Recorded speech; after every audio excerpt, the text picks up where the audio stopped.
Voilà, au début, ça a été extrêmement difficile. C'est-à-dire que quand on a commencé il y a plus de 5 ans, tout ce qu'on pensait ou tout ce qu'on voyait du Bitcoin, c'était finalement une solution pour faire du blanchiment, pour les terroristes. Enfin, il y avait une image exécrable du Bitcoin puisqu'il y avait un manque d'informations et donc les gens s'arrêtaient à la première chose à laquelle ils pouvaient penser.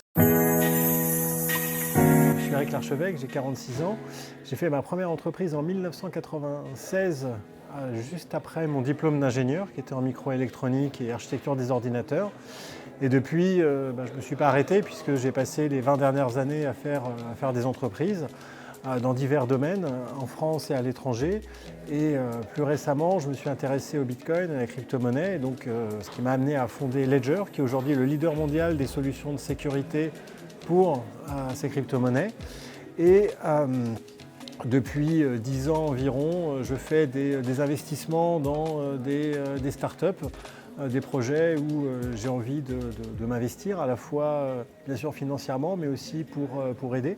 Parce que finalement, ce qui est important, c'est de partager l'expérience, de faire un peu des retours d'expérience et pouvoir aider d'autres entrepreneurs à pouvoir avancer. Ledger, ça fait 5 ans que ça existe. On a commencé en mettant sur le marché ce qu'on appelle des hardware wallets, des coffres-forts digitaux pour crypto-monnaies. Donc c'est basé sur la technologie carte à puce. C'est la même technologie que vous allez retrouver dans votre carte de crédit ou le passeport. On a commencé avec un business model B2C où on vend donc nos produits qu'on fabrique et qu'on vend à la fois en direct sur Amazon via des revendeurs. Dans le monde entier, on fait 98% de revenus à l'export. Et donc au début, c'était uniquement la vente de ces hardware wallets, mais qui a bien fonctionné puisqu'elle nous a amené jusqu'à 40 millions d'euros de revenus. On en a vendu plus de 1,5 million d'unités dans plus de 165 pays, donc un vrai succès. Et ensuite, on a rajouté un autre business model qui est plus B2B, qui est d'adresser finalement les institutions financières, les entreprises, les professionnels du secteur pour apporter des solutions de sécurité pour ces crypto-monnaies, mais avec des solutions logicielles plus larges, plus complexes, qui permettent notamment de gérer des fonds avec différentes autorisations, des règles, de les gérer en groupe, etc. Et on a aussi développé des technologies pour tout ce qui est industrie, IoT, Internet des objets. Donc là, c'est un petit peu plus long terme. Et c'est aussi un business model de B2B en revenu SaaS, comme le précédent. L'objectif, c'est de pouvoir finalement contrebalancer les incertitudes sur le B2C, puisque les ventes vont se faire quand le prix du Bitcoin va monter et ça va diminuer quand finalement le marché va baisser un peu en intensité. En rajoutant un business model SaaS de revenus réguliers, ça permet un petit peu d'aplanir les revenus de l'entreprise et de faciliter tout ce qui va être prévisionnel. Et il est vrai que le Bitcoin et les crypto-monnaies ont une forte volatilité, mais ce qui finalement fait un petit peu peur aux institutions financières, aux banques, c'est plutôt l'absence de réglementation, le fait qu'il n'y ait pas encore tous les outils nécessaires à pouvoir appréhender un nouvel actif avec toutes les checklists et tous les éléments nécessaires qu'on va retrouver sur d'autres types d'actifs. Et ça, la bonne nouvelle, c'est que c'est en train de changer. Donc ce que fait Ledger d'un point de vue très concret pour essayer d'avancer dans la bonne direction, c'est de finalement faciliter la mise en place d'une réglementation qui va permettre aux institutions financières d'appréhender les crypto-monnaies avec les outils dont ils ont besoin pour mettre en place des solutions pour leurs clients. La crypto-monnaie la plus connue, c'est le Bitcoin. Finalement, le principe fondamental, c'est quoi? C'est de pouvoir échanger des valeurs digitales directement sur Internet. Et jusqu'à présent, si on échange tout ce qui va être finalement information digitale, on peut les copier. C'est-à-dire que j'ai un fichier, j'ai une image, je peux la copier à l'infini. Donc si on essaie de créer de l'argent en disant qu'on donne une valeur à ce fichier, ça va être très compliqué parce qu'on va pouvoir le dupliquer facilement. Le principe de la blockchain et donc par extension de la crypto-monnaie, c'est de mettre en place une technologie qui permet d'assurer l'unicité finalement d'une information, d'une valeur digitale pour permettre tout à chacun sur Internet, sans avoir un élément centralisé ou une banque ou un tiers de confiance, de pouvoir mettre à jour un registre qui indique qui a combien, qui a quoi, avec la plus grande sécurité et la plus grande résilience. Donc à partir du moment où on a cette technologie, on peut faire fonctionner l'équivalent d'une monnaie et donc avoir un échange de valeurs qui va se faire directement sur Internet. La crypto-monnaie, c'est l'Internet de la monnaie en quelque sorte. Ça permet de la digitaliser et de l'échanger, de permettre à tout le monde de se l'échanger de façon extrêmement sécurisée et en se passant d'un tiers central qui normalement lui va s'assurer que les transactions sont valides, etc. Et donc ça permet à des machines, à des objets, à n'importe qui d'échanger des valeurs de façon sécurisée. Et c'est là où il y a un impact en fait potentiel assez important sur, on va dire, l'économie. C'est que par exemple Internet a complètement changé la manière dont on échange, dont on échange des informations. Bitcoin et la blockchain va complètement changer la manière dont on peut s'échanger des valeurs. Et on pourra effectuer des transactions, effectuer des paiements de manière native directement sur Internet en utilisant le protocole TCP/IP qui est vraiment le protocole de base qui permet d'échanger les informations. Et donc les impacts en matière de flexibilité et de potentiel sur finalement ce qu'on peut faire avec l'argent est assez énorme puisqu'on va pouvoir le gérer de façon native directement dans toutes les applications financières. Ledger aujourd'hui est le leader mondial des solutions de sécurité. Donc on fournit toute l'infrastructure pour que nos clients, que ce soit des individus ou des entreprises ou des machines, puissent sécuriser les échanges de crypto-monnaies. L'objectif de Ledger à 5 ans, c'est vraiment d'être reconnu comme un acteur technologique de poids mondial. Aujourd'hui, par exemple, on parle des GAFA dans l'univers de tout ce qui va être un petit peu data et architecture Internet en général. Notre ambition, c'est de réussir à faire en sorte que dans les nouveaux GAFA, ceux qui vont émerger sur des nouvelles technologies telles que la blockchain ou l'intelligence artificielle ou autre chose, eh bien dans l'acronyme, on retrouve un L pour Ledger. Donc on a une vision assez importante, une très grande ambition pour Ledger. Parce que notre ambition, et ça a toujours été ce qu'on a affiché pour cette entreprise, est vraiment d'aller jusqu'au bout, de la développer et d'en faire un géant technologique de poids mondial. Voilà, au début, ça a été extrêmement difficile. C'est-à-dire que quand on a commencé il y a plus de 5 ans, tout ce qu'on pensait ou tout ce qu'on voyait du Bitcoin, c'était finalement une solution pour faire du blanchiment, pour les terroristes. Enfin, il y avait une image exécrable du Bitcoin puisqu'il y avait un manque d'informations et donc les gens s'arrêtaient à la première chose à laquelle ils pouvaient penser. Et donc convaincre des investisseurs d'aller sur quelque chose d'aussi complexe, inconnu et un petit peu subversif qu'est le Bitcoin, ça a été très compliqué. Les premières levées de fonds de Ledger se sont vraiment faites dans la douleur, puisqu'il a fallu convaincre effectivement des investisseurs de nous suivre. Et si on a réussi au début, parce que le plus difficile c'est toujours de mettre le pied à l'étrier, c'est la combinaison de deux choses. La première, c'est qu'on avait une équipe technique exceptionnelle. Donc on était capable de démontrer déjà qu'il y avait une technologie, il y avait un produit, il y avait des personnes qui avaient vraiment fait des choses, donc avec une véritable légitimité. Donc du coup ça c'était rassurant. Et le deuxième point, c'est que avant d'aller chercher un fonds d'investissement ou un lead, quelqu'un qui était capable de mettre le gros chèque, on a convaincu en fait d'autres business angels avec aussi une légitimité, que ce soit dans l'entrepreneuriat en général ou que ce soit dans le domaine du hardware, de la fabrication. On les a convaincus de nous suivre, de nous rejoindre parce qu'ils ont adhéré au projet et comme c'était quand même plus des entrepreneurs et des personnes qui connaissaient bien le sujet, c'était plus facile de les convaincre. Et une fois qu'on avait ramené finalement ces premiers investisseurs qui donnaient encore plus de poids au projet, on a réussi à convaincre donc un fonds de nous suivre parce que finalement ils se sont dit bon le Bitcoin on ne sait pas, on ne comprend pas, mais au moins l'équipe a une vraie valeur et donc quoi qu'il arrive il se passera quelque chose d'intéressant et ils ont fait le pari de suivre l'équipe.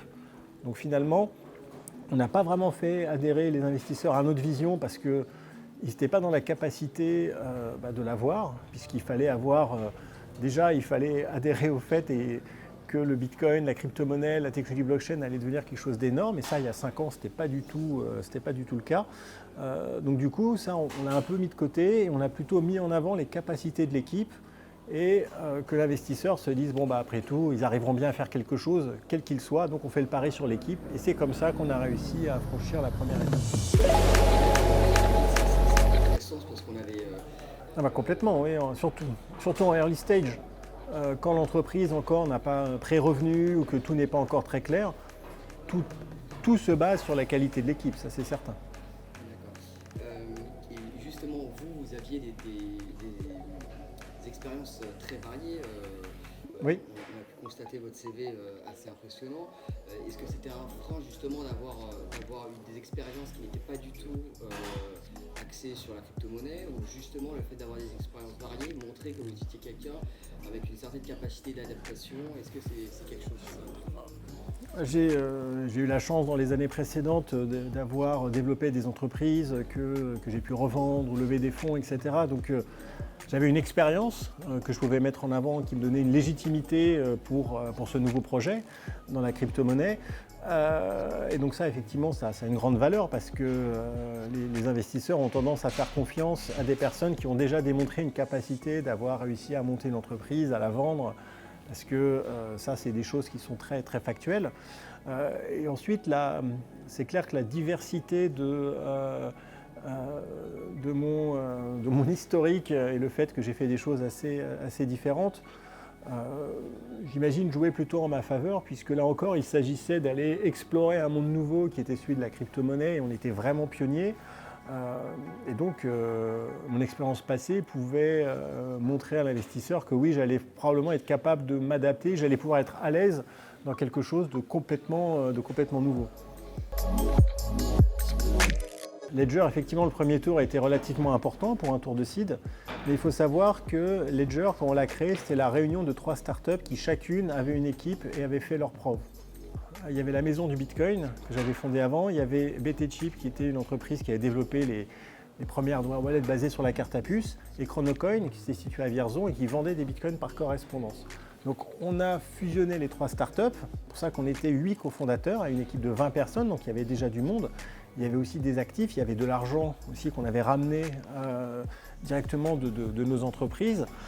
Et il y avait déjà un premier produit, on avait largement dépassé le stade du PowerPoint ou simplement de stade théorique. Il n'y avait pas de revenus, mais il y avait quand même quelque chose d'assez tangible. Et on était sur une industrie, de toute façon on avait besoin de beaucoup d'argent, parce qu'il fallait fabriquer, il fallait faire tout un tas de choses, puis il y avait déjà du monde qu'il fallait payer, donc de toute façon on ne pouvait pas vraiment être lean. Et je pense qu'on a réussi à lever uniquement parce qu'on avait déjà démontré notre capacité avant d'avoir fait des entreprises, parce qu'on était déjà des entrepreneurs qui avaient démontré quelque chose. Sinon, c'est très très difficile, c'est quasiment impossible. Alors il faut montrer une espèce de traction de malade sur un projet qu'on vient de lancer. Mais bon, la bonne nouvelle, c'est que pour lancer un projet, on n'est pas toujours obligé de lever autant d'argent. En général, on va y aller par étapes, on va faire un premier tour, un peu de love money, on va récupérer 20, 50 000 euros, on va faire appel à des prêts d'honneur, à des subventions, on va essayer un petit peu de se débrouiller. Puis ensuite, quand on va faire un seed, ça peut très bien tourner aux alentours de 200 000, 300 000. On n'est pas obligé tout de suite d'aller taper haut dans les tours, parce qu'il y a des entreprises qui sont très très bien développées et qui au début ont commencé, et puis même il y en a qui n'ont jamais levé d'argent. Le succès d'une entreprise ne se mesure pas à l'argent qu'elle a levé. Ça aussi, c'est parfois illusoire de penser que parce qu'on a levé beaucoup d'argent, ça y est, on a réussi. Non, c'est un accélérateur, c'est quelque chose de très utile et souvent on est obligé de passer par là pour pouvoir se donner les moyens d'avancer. Mais après, tout reste à faire. Il faut défendre sa valorisation. Donc c'est ce qu'on avait déjà réussi à faire en pré-seed. Enfin en seed, lorsqu'on a levé 1,3 million, on a quand même réussi à limiter la dilution parce qu'on a pu faire état de l'équipe et aussi d'expliquer que de toute façon c'était que le début de l'histoire, qu'on visait quand même quelque chose de gros et qu'il y aurait forcément d'autres levées et que l'investisseur lui-même sait que s'il prend une part trop importante maintenant, il va diluer complètement le management et à terme il va y avoir un problème. Donc ça c'était quelque chose qui a été bien intégré dès le début. Et ensuite, lorsqu'on a fait la série A, on a réussi en fait à aussi bien manager la dilution. Mais ce qui s'est passé, ce qui a permis de relever un petit peu le management, c'est que juste après la série A, enfin 2 ou 3 mois après la série A, l'entreprise a tellement bien marché qu'on a racheté en fait nos investisseurs. Une grosse partie des investisseurs, on a racheté notre lead au double de la valorisation. Donc lui, il était content, il faisait un TRI de 100%, parce qu'il y avait un peu un problème d'alignement sur la stratégie. Mais le décollage un peu vertical de l'entreprise a fait qu'on a réussi finalement à sortir un investisseur, à le racheter, se relever. Et après, en ce qui concerne la levée de fonds importante qu'on a fait en janvier 2018, où là on a levé effectivement 75 millions de dollars, en euros je ne m'en rappelle plus, on a eu la chance de pouvoir négocier une très bonne valorisation parce que le marché était en pleine effervescence et d'habitude on se bat pour aller lever et là c'était un peu l'inverse. C'est-à-dire que c'est la première fois que ça m'est arrivé, sûrement la dernière. Il y avait des gens qui me suppliaient d'investir dans l'entreprise parce qu'ils voyaient un train qui passe et bon, les investisseurs c'est comme c'est très très moutonnier. Dès qu'ils voient qu'il y a du monde quelque part, ils vont tous s'y précipiter et il y a des effets d'entraînement. Par contre, il faut faire attention aussi à ne pas aller trop dans les tours, de ne pas se dire je vais prendre la valorisation la plus élevée, etc. Parce que bon, une levée c'est qu'un bout du chemin, après il faut encore lever. Et si on lève à une valorisation qui est complètement délirante et qu'on doit relever encore par la suite et que le marché s'est un peu refroidi, il y a des mécanismes de ratchet, etc. qui font que si jamais on relève, mais parce qu'on n'a pas le choix, à une valorisation inférieure, bah là c'est la fin des haricots parce que le management va se faire complètement diluer à cause des mécanismes de protection. Donc voilà, il faut toujours faire attention, il faut aussi parfois accepter un peu plus de dilution pour se dire que si jamais il y a un moment difficile, qu'on ne se retrouve pas dans une situation terrible où là on va se faire complètement ratiboyer. Ben, c'est simple, en fait on a closé début 2018 et le Bitcoin a vraiment chuté peut-être une semaine après le closing. Donc du coup on n'a pas eu besoin de les rassurer puisque s'ils avaient déjà signé. Par contre, quand même pour rester un peu sérieux, on avait anticipé le fait que le Bitcoin à un moment ou à un autre allait décrocher.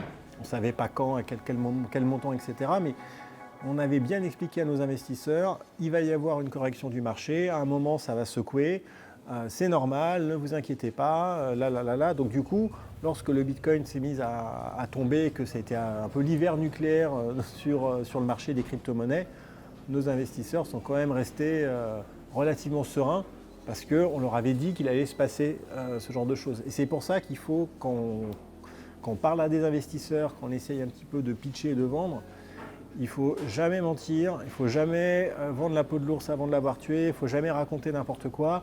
Si on peut se permettre d'être assez bullish sur une vision à 5 ans, 3 ans, de manière aspirationnelle, en disant voilà, moi ce que je veux c'est faire une boîte à 1 milliard, etc. Bah, pourquoi pas? Par contre, il ne faut pas dire que, que dans 6 mois, dans 1 an, ça va être comme ci, ça va être comme ça, parce que ça arrive très vite. Ça peut même aussi arriver dans un process de levée en disant voilà, dans 6 mois je vais faire ci, puis en fait le process de levée il va durer 8 mois. Donc au bout des 6 mois, l'investisseur va dire attendez, vous m'avez dit ça, et puis là c'est pas ça. Donc il faut faire très attention, il faut rester quand même assez humble sur ce qu'on fait et pas raconter n'importe quoi, parce que sinon on se fait rattraper par la patrouille et là c'est compliqué. Ce que je retiens du poker, c'est pas tellement la capacité de pouvoir bluffer ou masquer ses sentiments, c'est plutôt sa capacité en fait, la capacité de pouvoir encaisser un stress énorme de façon sereine et aussi la capacité pour être prêt à gagner, pour gagner d'être prêt à tout perdre. C'est-à-dire que c'est une appétence au risque, c'est un risque contrôlé, mais c'est ça le parallèle que je fais. Puisqu'en fait, finalement, même si je me rappelle de la manière dont je jouais au poker, je n'étais pas un gros bluffeur. On est bien sûr obligé de bluffer par moments un petit peu, de faire des coups un peu tordus, parce que sinon la lisibilité sur le jeu est trop claire. Mais j'avais plutôt un jeu plutôt authentique en réalité. Et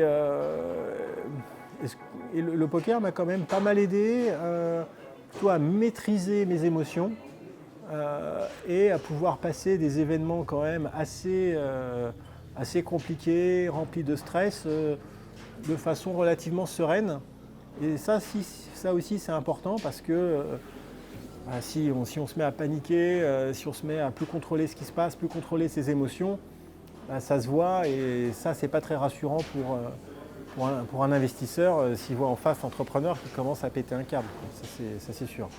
D'accord, donc le sang-froid, c'est important. Le sang-froid, c'est très important, oui. De toute façon, quand on voit quelqu'un en face de soi qui est calme, qui est posé, qui ne se laisse pas démonter, quand on lui pose des questions, qui n'est pas sur la défensive, qui essaie de répondre, d'expliquer, mais en restant calme, ça, c'est le meilleur moyen pour convaincre quelqu'un qu'on a affaire avec une personne solide et qui ne va pas flancher quand les choses vont devenir compliquées.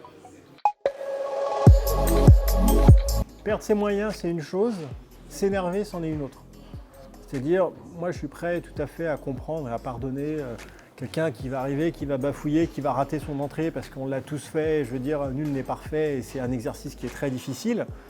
Et donc ça, en général, ça passe assez vite aussi. Hein. Et par contre, quelqu'un qui s'énerve, ça c'est vraiment... voilà, c'est annonciateur de difficultés. Parce que quand on va dire à quelqu'un, non, je pense que vous avez tort, parce que si, parce que ça, alors c'est pas sûr que nous on a raison, parce que des fois on ne sait pas, hein, mais quand on va titiller un petit peu la personne pour voir un petit peu comment on réagit, si elle s'énerve et que du coup elle perd ses moyens, mais de cette manière-là, bah, pour moi ça va être un red flag.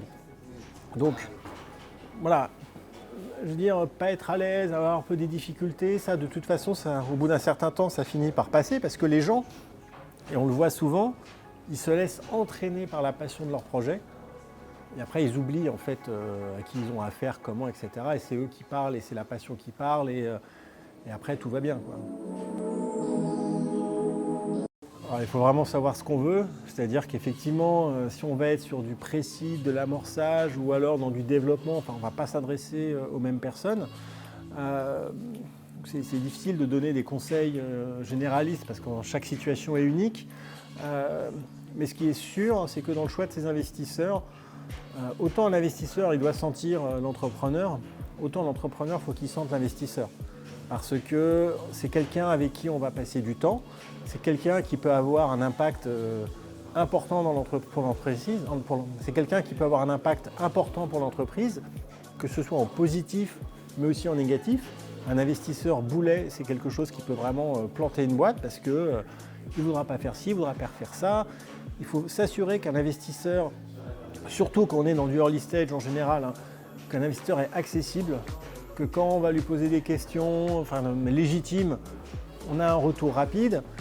Si vous associez avec quelqu'un qui va vous faire un chèque et qui sera aux abonnés absents, bon, si c'est ça ce que vous voulez, très bien. Mais souvent, on va ouvrir son capital avec des conditions un peu préférables, etc. C'est pour faire entrer quelqu'un qui va apporter son expérience. Donc voilà, il faut aussi voir que la personne va vraiment remplir cette partie du contrat. Donc il faut quand même bien le sentir. Et là aussi, l'instinct de l'entrepreneur est assez important. Moi, je sais que j'investis à l'instinct, mais l'inverse doit être vrai. L'entrepreneur, il ne faut pas qu'il... Alors, des fois, c'est vrai, on n'a pas le choix, il n'y a qu'un seul investisseur, etc. Donc c'est facile de se dire, ah oui, mais l'instinct bof, enfin, je ne le sens pas, à un moment on le prend quand même. Mais il faut réussir à pouvoir quand même s'assurer qu'il y a une compatibilité entre les deux et que ça va créer des bonnes étincelles, parce que ça, si c'est le cas, ça pourra accélérer le développement de l'entreprise. Bon, déjà, sur les secteurs, tout m'intéresse, j'ai pas de limite. En fait, je n'ai pas vraiment de thèse d'investissement en me disant je vais regarder que la crypto, que la tech. Parce que la preuve, dans l'émission, j'ai investi dans des projets qui n'ont absolument rien à voir avec, avec ce que je sais faire, hein, que ce soit des restos africains, des couvertures, de la couture. Bon. Mais après, c'est plutôt effectivement les entrepreneurs qui vont me toucher. C'est le fait que j'ai trouvé qu'ils ont une histoire intéressante à raconter, qui va être crédible, et ils vont être capables de m'emmener finalement dans leur univers et je vais avoir envie de les accompagner. Après, il y a quand même des univers que j'aime bien, c'est tout ce qui est quand même industrialisation, hardware, fabrication, parce que là au moins je sais que je peux apporter quelque chose d'important, parce que j'ai à la fois une expérience et aussi accès à des équipes qui maîtrisent ce genre de choses. Donc là, je pourrais vraiment les aider de façon très, très pratique. Mais sinon, c'est souvent une affaire d'instinct et une affaire de personne, parce que quand on investit dans quelqu'un, on va passer du temps. En tout cas, moi, c'est la manière dont je fais mes investissements, hein, je veux m'impliquer. Ça ne m'intéresse pas juste de faire distribuer plein de chèques, puis ensuite de voir ce qui se passe et de regarder à la fin de l'année le bilan. Non, moi, si j'investis, c'est parce que j'ai envie de participer à des aventures. Donc du coup, il faut quand même choisir des personnes avec qui on va voyager et on va se dire « ok, ça va bien se passer ». Alors, c'est sans vœux, hein, les 1000... Sans vous, je suis désolé. Oui, les sans vœux, déjà, ça se passe très bien. Ils sont très très contents des retombées de l'émission parce qu'il y a eu un trafic énorme sur le site et on avait bien travaillé pour pas qu'il crache. Il y avait 70 000 personnes qui sont allées sur le site pendant la séquence, donc il y a eu en fait un pic de visite absolument incroyable. Et si le site était planté, on aurait peut-être perdu 40 000 personnes, 40 000 clients potentiels. Et donc grâce à ça, on a pu enregistrer énormément en fait, d'intérêts, de commandes, de couverture, de projets de couverture qui se créent. Donc là, je pense que Marion et son équipe, on a pour un bout de temps avant de dépiler finalement toutes les opportunités, toutes les commandes. Et donc là, elle est sur un petit nuage parce que quand on fait quelque chose, une entreprise quelle qu'elle soit, et qu'on voit que ça décolle dans tous les sens et qu'on ne sait même pas où donner de la tête, je pense qu'il ne peut pas y avoir en fait, de sentiment plus exaltant et plus incroyable que de vivre ça. Oui, c'est le cas, puisque par exemple, La Vie est Belle était venue et puis après ils ont refusé l'investissement parce qu'ils ne voulaient pas faire entrer un investisseur. Ils étaient finalement contents de la visibilité, donc ils se sont arrêtés là. Mais bon, ça fait partie du jeu aussi. Je pense qu'il est important d'essayer de sélectionner un maximum d'entreprises qui viennent réellement pour trouver un accompagnement parce que du coup, si on fait venir quelqu'un, on choisit, c'est quelqu'un d'autre qui ne vient pas. Donc peut-être quelqu'un qui aura besoin d'un accompagnement et pas juste de publicité. Donc c'est pour ça qu'il faut quand même essayer d'être clair sur la sélection des entreprises et faire en sorte que les porteurs de projets veulent vraiment trouver un associé. Mais bon, ça après c'est le jeu et il y aura toujours des gens qui viendront et qui quelque part mettront des conditions quasiment impossibles à leur levée de fonds pour être certain que personne ne viendra investir, mais pour prendre effectivement la publicité apportée par la diffusion sur un programme en prime time, sur une chaîne de grande écoute. Et on voit bien que cet impact d'exposition, il est extrêmement bénéfique pour les entreprises.